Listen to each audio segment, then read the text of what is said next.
Has the rain in iRacing been successful? How does it compare to other rain sims half a year after its release? And why is it that the participation drops when there's rain in the air? That's what we'll be talking about in this video.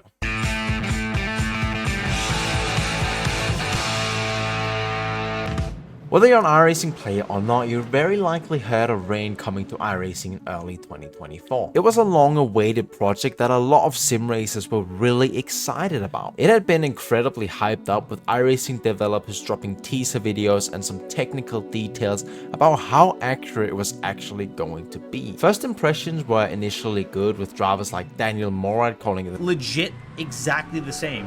Where the puddles are forming, it's identical. However, I think success is defined by the community, by how much they race in the rain, and whether they like it and use it, and you might be really surprised by the outcome of that, but we'll get to that later in the video. Firstly, I want to talk about the physics of rain and how good they are in iRacing. The amount of work iRacing developers put into making this the best rain racing simulation in the world is insane, which is probably also why it took so many years to develop. But where the racing lines are very much something you need to think about when racing in the rain, as driving on the rubber line will take away majority of your grip. I personally found that no other racing games simulate this as well as iRacing does. In most other sims where the racing lines don't even exist, you can use the racing line as if the rain almost wasn't there. Of course, you do have less grip in other sims, but you don't have to go off the racing line to find the grip, and it's not necessarily faster to go off the racing line like it is in a lot of occasions in iRacing. On top of that, iRacing has simulated drainage super well, with vents being placed exactly where they're placed in real life due to iRacing's super accurate laser scans. This means that puddles form in the same places in the sim as they do in real life, making it a super tool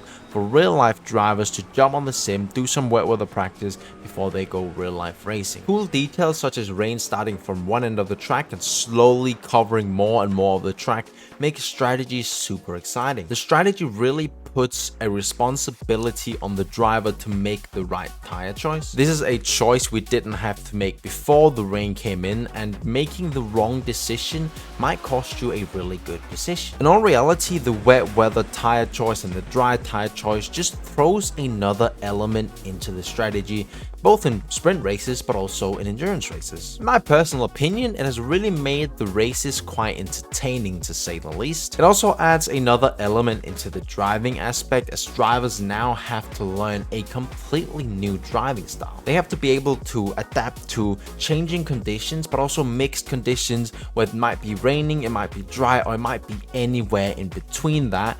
However, not everyone is taking that adaptation that well. While the physics of iRacing rain are absolutely spot on, I think a lot of people are finding it super difficult to drive fast in, let alone keep it on track for a full race, which has kind of had its say on participation. Wet weather races are typically less participated than dry races because drivers are scared of crashing and losing iRating/safety rating, as conditions are a lot more difficult than racing in the dry. I don't think iRacing should have made it easier, because it is a hard sim. It is supposed to be the most realistic and aims to be the most realistic, so I don't think they should make it easier to drive in the rain just to get more participation. It is their aim to be the most realistic, so they shouldn't change that because participation isn't at its peak. In reality, it is just the general community that might not have the many hours it takes to get 100% comfortable in the rain and be able to push for a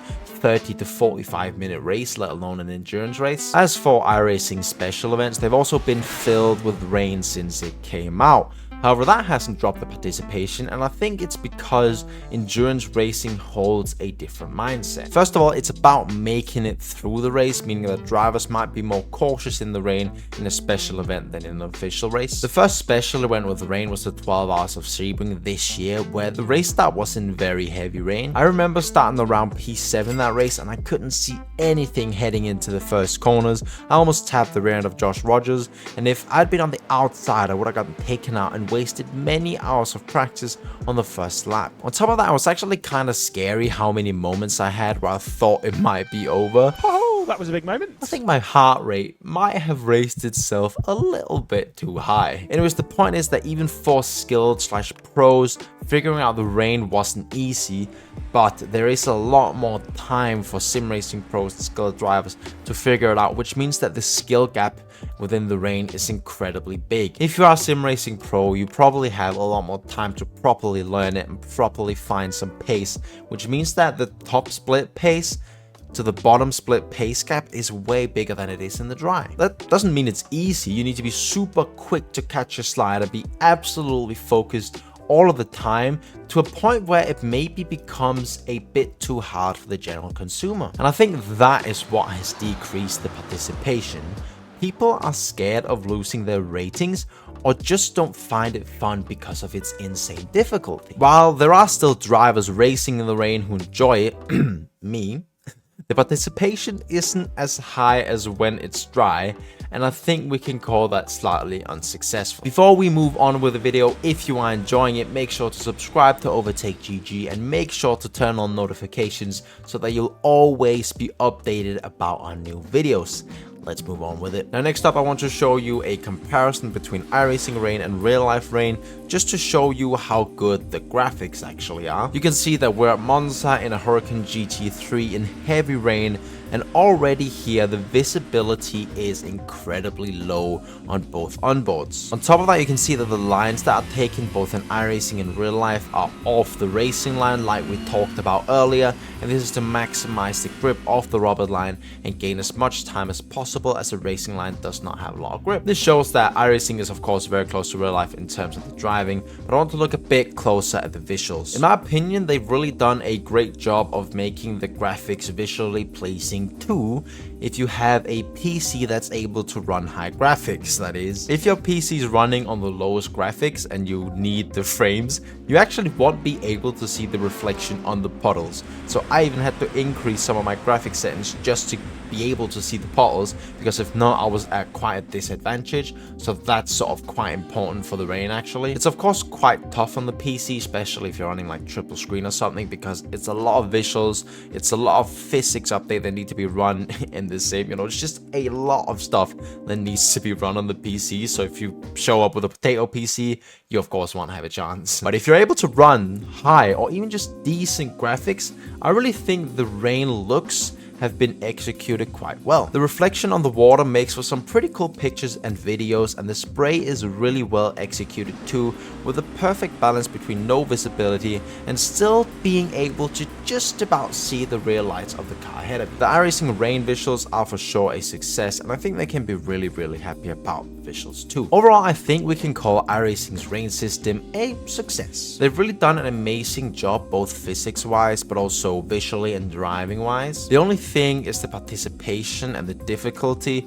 but in my honest opinion, that's not really something that's gonna be possible to do anything about, because it would probably take away the realism. Now you tell me in the comment section down below whether you think iRacing Rain has been a success or an absolute fumble, and make sure to go watch our latest video on Overtake GG. I've been Marcus, and I'll see you in the next one. Bye.